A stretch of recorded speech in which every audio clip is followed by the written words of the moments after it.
Hi, I'm Mike K. Smith, and I make ambient, textural, and sometimes generative music using Ableton Live.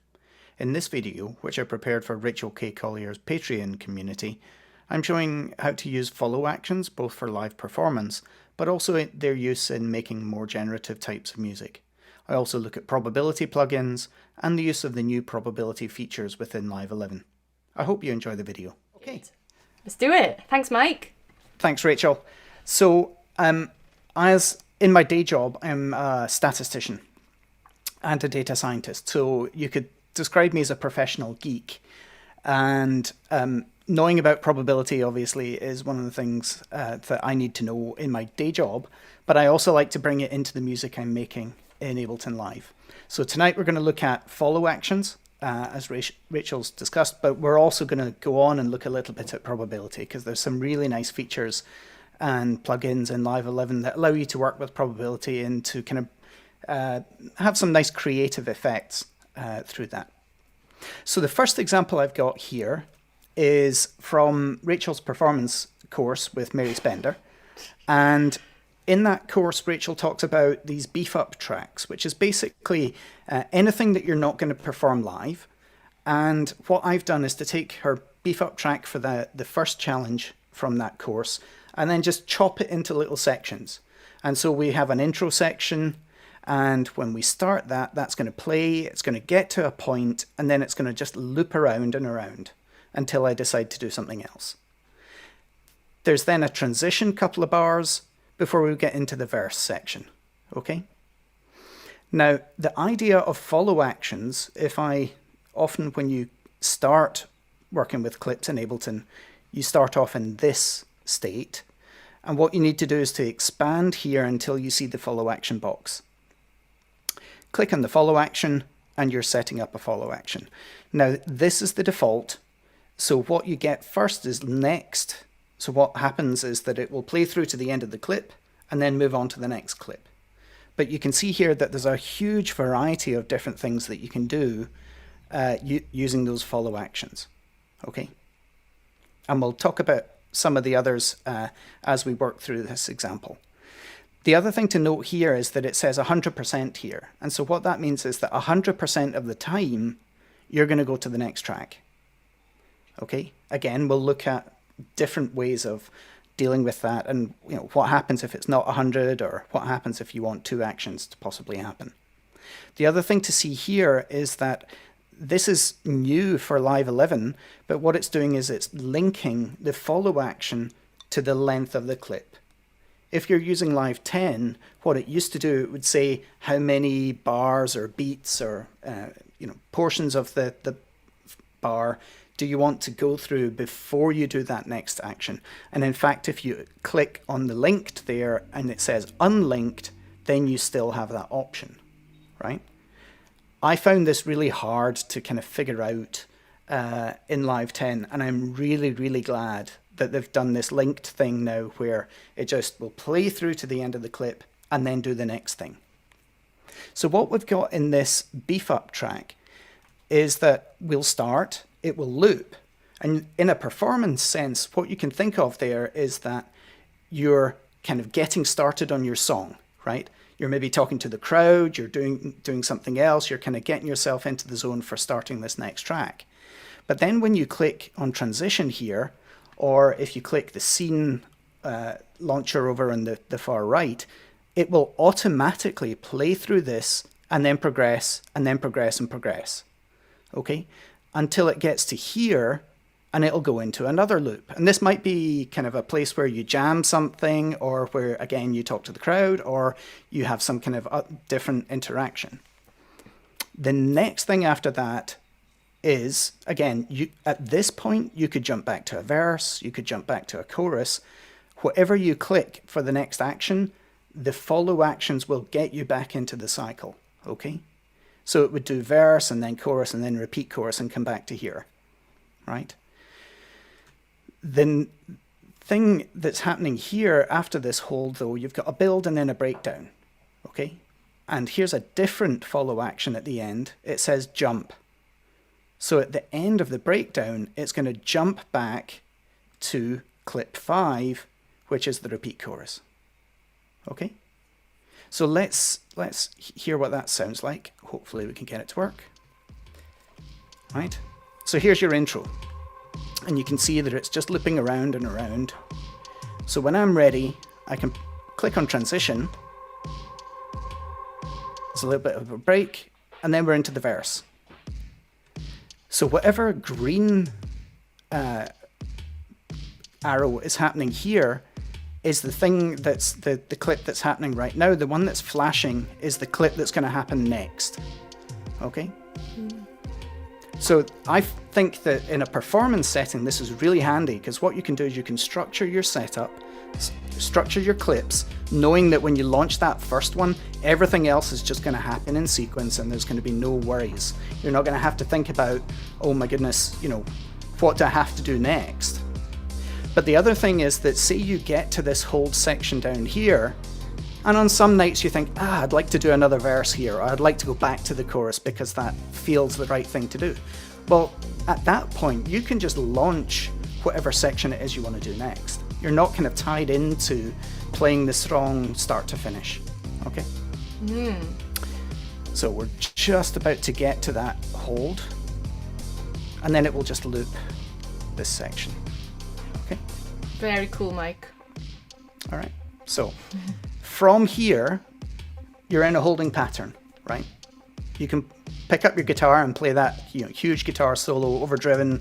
You can get your percussion friends to get out there and go for it, right? But it's entirely up to you what you do next from this point.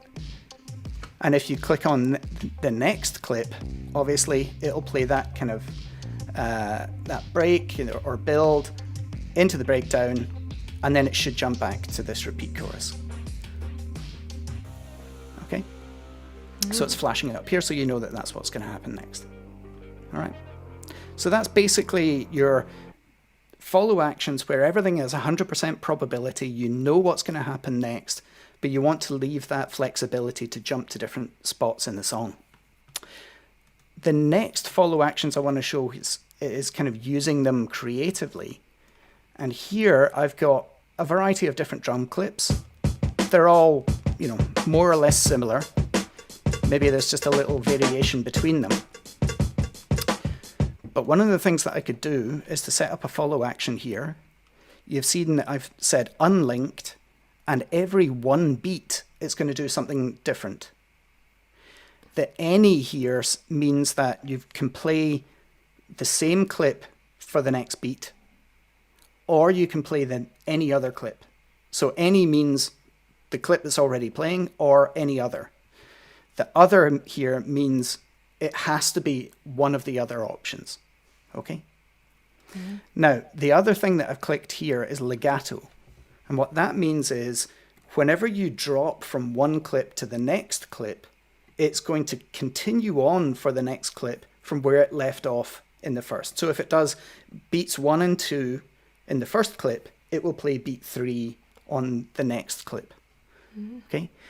And this can be used to get some nice variations where, if you're not sure which one you want to use, program up a bunch of clips that are similar, and then just let the probability kind of choose which one to do next. It's maybe a way to get some variety, or if you want to mix it up and see what it sounds like, just playing different beats from different clips. Right? So you don't have to play all the way through one clip and then all the way through the next clip. You can just mix it up like this. And that's the special thing here, is this legato setting. Mm-hmm. Okay, so the next thing that I've go on to look at is a similar idea. Here I've got a collection of different musical phrases, right? And I've spread those across 3 different tracks, right? I've got one panned hard left, one panned hard right, one in the middle. And when I launch, the other setting that's different on this one is that we've got 50-50 in the probability. So it's like a toss of a coin. With 50% probability, I'll go to the next clip, but with 50% probability, I'll stay where I am. Okay? The other thing is I'm playing through each of those phrases 4 times before I take the next action. So even though I launch all 3 clips at once, they will progress at different speeds. And this is the kind of Steve Reich idea of you play the same thing a number of times, and then you make a change, right? But because everyone's making changes at slightly different times and there's a slightly different probability, you get almost an infinite cycle of different sounds from this, right? And I use this a lot for the kind of generative music ideas that I do, because you can set up some fairly simple clips, and just by using this follow actions and probability, you can get a huge variety of different sounds and options.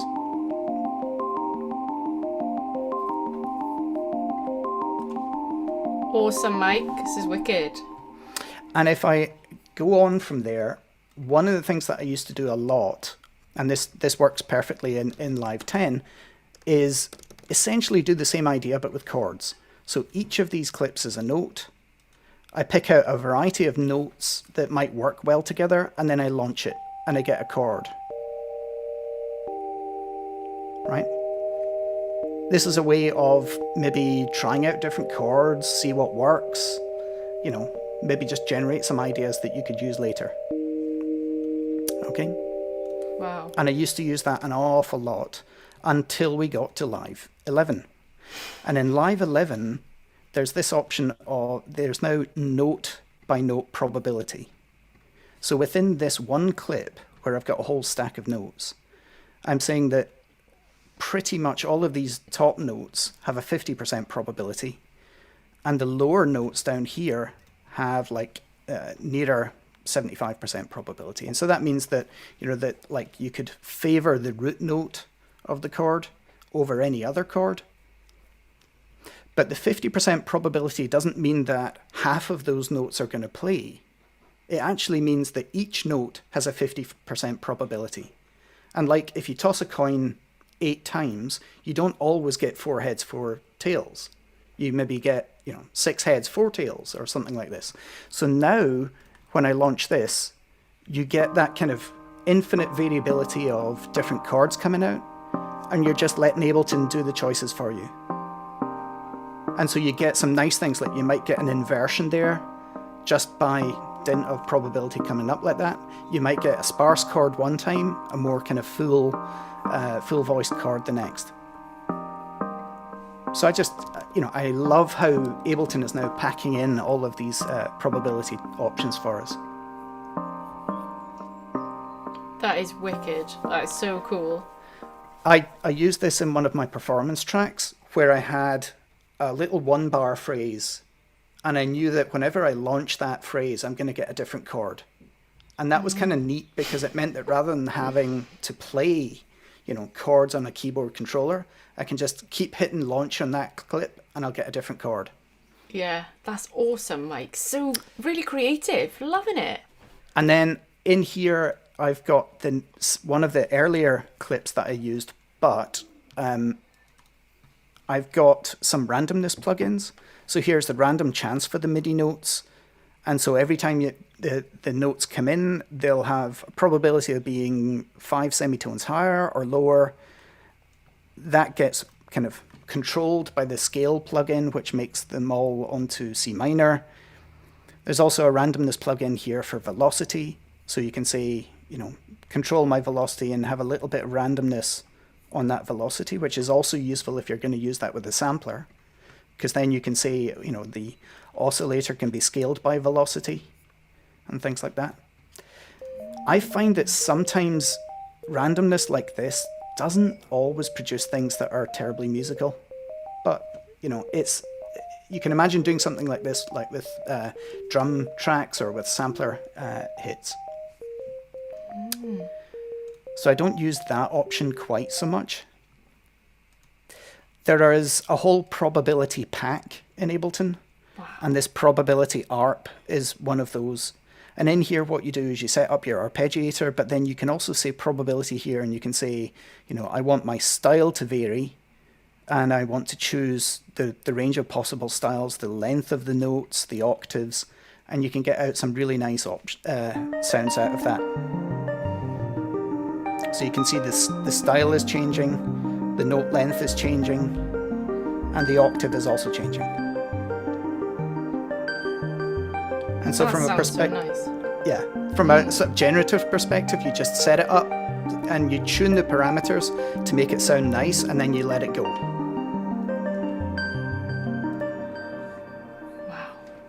Okay. Another thing that I've got into is using Max4Live plugins. So in Max4Live, you've got the things like the envelope follower, you've got a shaper, and there's an LFO as well. Okay. And if I turn on the LFO, I like random, obviously, but I also like smoothing it, right? So that the changes aren't jarring, they don't step, but they kind of slowly change. That's nice, but actually I like this Strange Mod plugin by Dillon Bastan even more, because this is a chaos process, a chaotic process. So these values are constantly changing, and they're constantly changing to kind of random values. But you can see that because they're mapping this little particle here, there's a kind of relationship between them. So you can imagine that as X, Y, and Z, right? And what you get from that is some really, you can map this, each of those X, Y, and Zs to any parameter on any plugin, right? And you can map multiple things to the one X, Y, and Z. And I find that it's smooth, but it's also random. So you get these kind of nice, kind of slow transitioning effects, but there's nothing that kind of quickly changes or steps. So I'm really liking the Strange Mod here. Envelope follower takes the signal, and you can do things like you can slow down the rise and you can slow down the fall, and then map that to any parameter. So again, that's really powerful for controlling settings based on the input signal. Shaper is similar. Let's map that to the volume here. And basically it's just going to follow through this shape and set the settings here.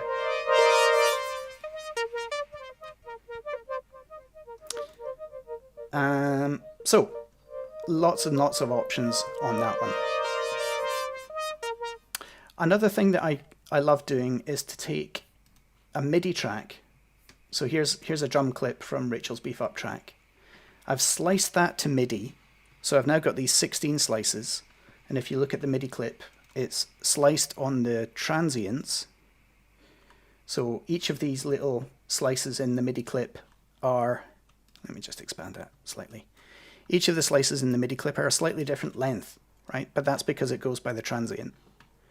I then like throwing a random note plugin in front of that. And what that's going to do, as it comes through that slices of the beat, is going to say, move forward by, or, choose something that's 5 up or 5 down from where you are. In fact, I think 5 is maybe a little much. I'll choose 3 instead. So that's saying choose 3 transients ahead or 3 transients behind. And it kind of messes up and you get a nice glitchy drum clip, right? It's glitchy, but because it's only happening 25% of the time, and the amount that it's going forward or backwards is only a small amount, it's only just glitchy enough, right? That is wicked, Mike. So cool. And then the last, if you're really into probability and stuff, the last plugin here is by Coldcut. And so I can take one of the earlier MIDI files, and when I switch this on, it will read in that MIDI file. If I import that, this is going to evolve the MIDI file.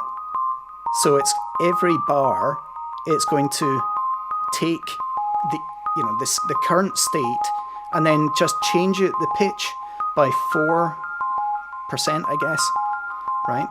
Which then means that over time, your MIDI clip is just slowly evolving, and you can do the same with velocity, with duration, with any other parameters you like. And this plugin can just allow, generate new patterns, new interesting stuff, if you let it go over time. Wow.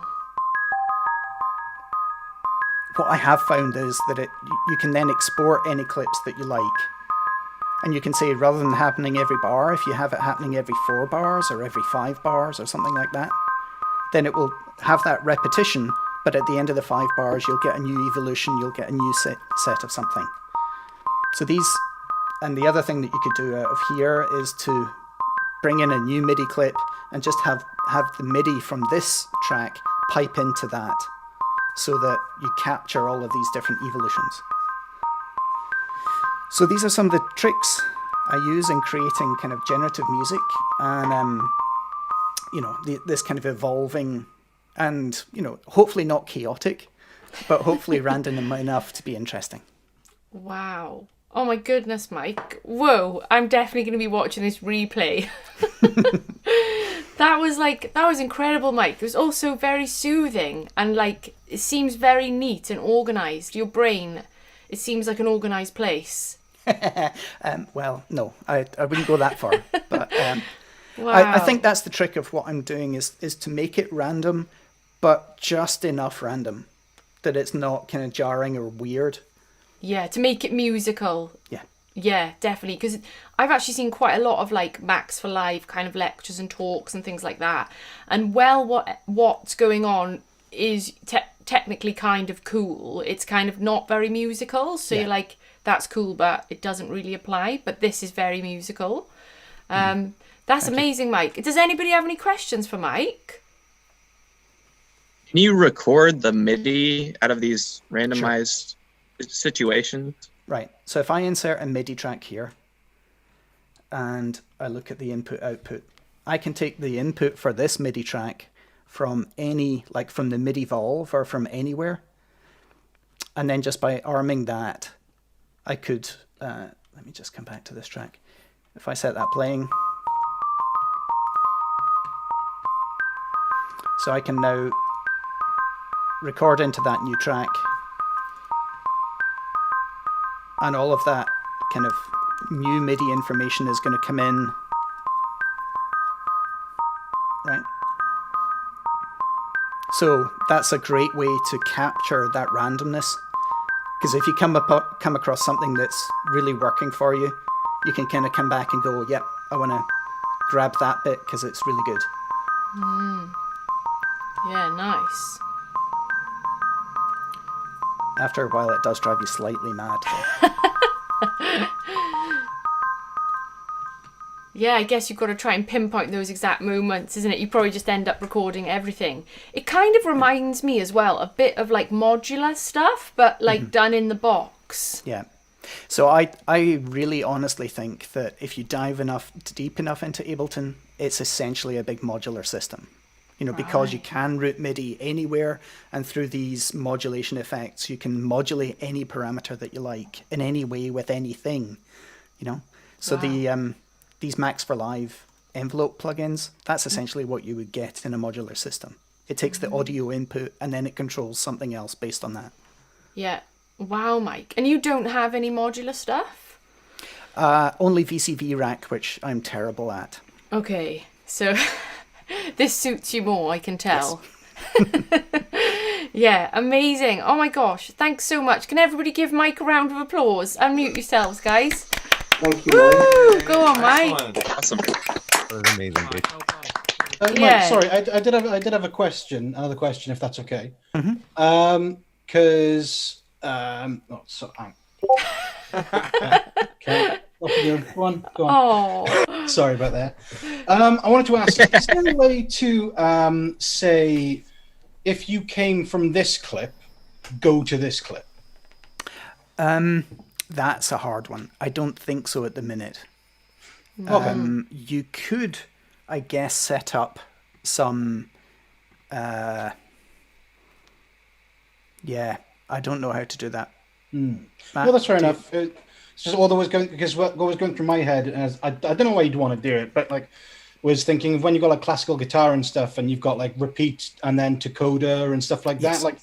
It would be a really interesting way of breaking down classical guitar and something similar into modular pieces where you can say, if you've come from here, then go to here. But no, that's been fascinating anyway. Thank you very much. Welcome. Aw, wicked. Go on, Matt. Oh, are you muted? Wait there, let Matt unmute himself. Hello, sorry. There you are. Yeah. I was pressing spacebar and I thought that unmuted me. Yeah. So before Live 11, the way you could sort of do some of this stuff with the sort of arranging the track almost in session view was with a third-party plugin, which was a Max4Live plugin called Follow XL. It's by Isotonic Studios. And the one thing that I seem to see that has over Ableton Live 11 is to be able to actually, I'm trying to think how to phrase it, but do what that question was of saying, right, I'm at this stage now, I want to go to absolutely anywhere. You have to set it up and it takes a bit of time working out how to do it. But so rather than that jump function being, right, that's definitely going to jump, but that is only going to the jump that I set it at. It was, I can then say have something like the LPD8 and then have the pads and go, right, pad 1 is going to say that at any time I can go to verse, at any time I can go to chorus on pad 2, breakdown on pad 3, etc. So that's potentially an answer to that question. That's the only thing that I can see that this plugin has over what is being put into Live 11. But yeah, so that's definitely how I was been doing it before Live 11 came up. But then Mike's just gone and blown my mind even more with more stuff. Oh yeah, no. I was just going to quickly as well say that I know Mike has said to me before that, and I love your phrase, Mike, of how you say it's like gardening, because you just create the environment and then you let it do its thing, and then you just tame the little bits of things that maybe are going a bit too wild, but actually you pluck out the weeds. Yeah. And as somebody else who absolutely loves this type of creative pattern and creates sort of quite ambient based stuff, looking at these patterns and phrases and things, yeah, it's so cool. So thanks, Mike. That's really cool. Awesome. Thanks, I like that. Gardening. Ableton gardening with Mike. Great. Yeah, thank you so much, Mike. And also, I got to say, excellent presentation and delivery. You've definitely done that before, haven't you? So it was like... I'm a certified trainer, but not in Ableton. Oh, of course. Okay. Yeah, I found that very easy to follow. And to be honest, even if you did watch it, you will probably want to watch the replay like me, because there's loads of information in that. So very, very cool.